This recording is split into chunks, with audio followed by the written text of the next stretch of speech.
As soon as you walk into the door to the right, I have my Oneida Air Systems Super Dust Deputy Cyclone that's plumbed through the wall.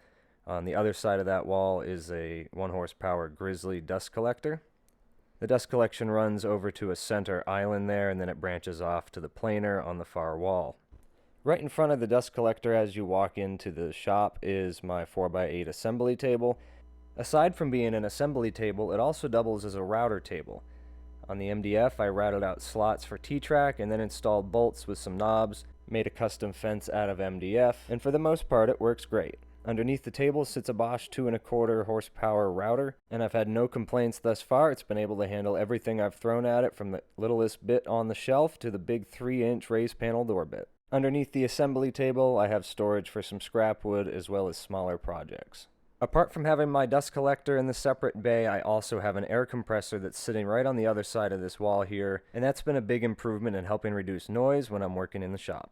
Above the incoming air line is most of my finishing supplies. I have some sharpening stones up there on the second shelf, and then some other necessities such as a fire extinguisher and my first aid kit. The spray gun I use is a gravity-fed HVLP gun from Husky, and at the time of this recording, it is listed right around $60 at Home Depot, and I'll have a link in the description for that, as well as most of the other larger tools in this video. Next to all my stains and clear coats, I have a mobile rolling cart that I made using some scrap lumber from the shop and a mobile tool holder from my planer, and this works very well for getting larger items onto the floor as it sits 5 to 6 inches lower than my normal work table, giving me that extra distance that's often needed when lowering heavier items onto the ground. Right next to the main garage door, I have storage for any sheet goods that I may need, and I'd like to point out I do make sure to keep a sacrificial board in between the concrete and my material to prevent any moisture from entering up into the lumber through the concrete. In front of the sheet goods storage is my well-used Mac toolbox. I keep my small Wen belt sander on top of it, as well as my great-grandfather's old grinder. Inside has storage for various drill bits, hardware, and sandpaper, and this works nicely to keep everything at least semi-organized, although there are a few changes that I'd like to make in the near future when it comes to the sandpaper storage. Next is the French Cleat tool wall, where I keep my most used power tools easily accessible, as well as a charging station for both my Milwaukee and rigid batteries. Having a home for each tool to go back to helps me tremendously to ensure that the next time I need to use that tool, I always know where to find it. Almost all the material that I bring into the shop is roughly milled, so when the opportunity arose for an upgrade, I chose this 15-inch helical head planer from Jet. Paired with the Wixey remote digital readout, this thing has become one of the most widely used tools in my shop along with the jointer.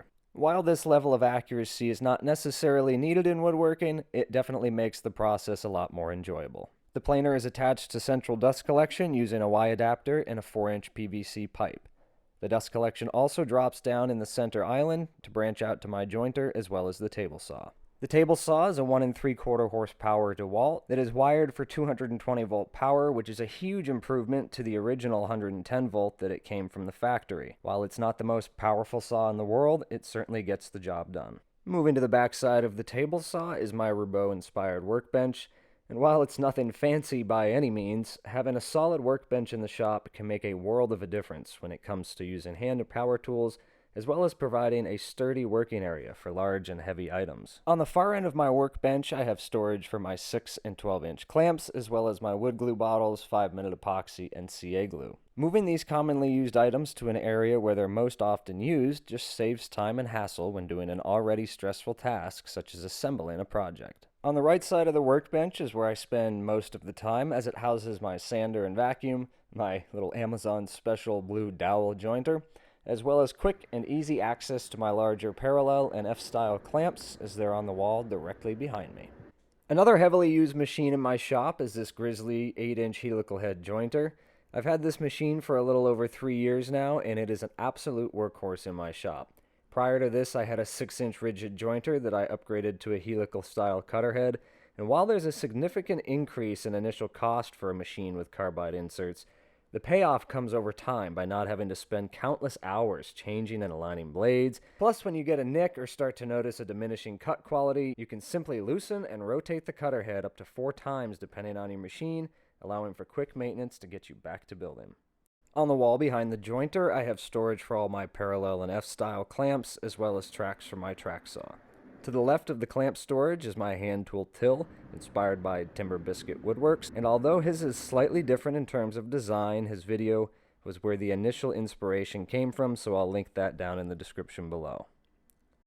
My bandsaw is nothing special. It's a 10-inch saw from Wen with a 6-inch height capacity. And while there's certainly room for improvement, for under $250 and just a couple hours spent adjusting and tuning it up, I've been able to successfully resaw 6-inch ash and hard maple with little issue. While this machine can resaw when needed, it lacks the ability to do anything wider than a 6-inch piece of stock, which means cutting otherwise usable boards into smaller widths just for the saw to accommodate it can be annoying and frankly wasteful, so an upgrade to a dedicated resaw machine is in the future.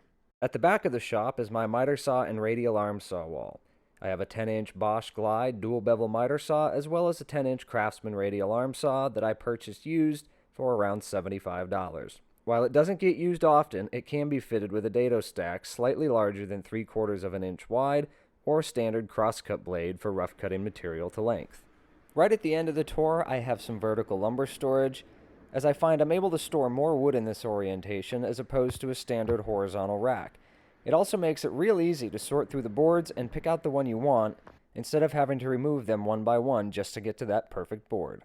Before we end the tour, I'll take you on a quick peek of the attached third bay, where I have the dust collector, air compressor, and my CNC machine. Storing these machines in a separate area helps to keep fine dust in the shop at a minimum, as well as reducing the noise levels in my working environment significantly. Last but not least is my 7x14 finishing room that is currently being used to dry about 200 board feet of maple, as well as some cherry cookies that came from a small tree in the yard. Thanks for joining me on the 2023 shop tour here at Mountain View Woodworking. I hope you learned a thing or two, or maybe got some inspiration for your own shop. If you have any tips or pointers that I could use in mine, maybe how to utilize the space a little bit better, leave me a comment below. And if you feel that I've earned your subscription, I'd greatly appreciate it if you smash that like and subscribe button, as it helps out tremendously. All right, everybody. Have a great day. Thanks for watching.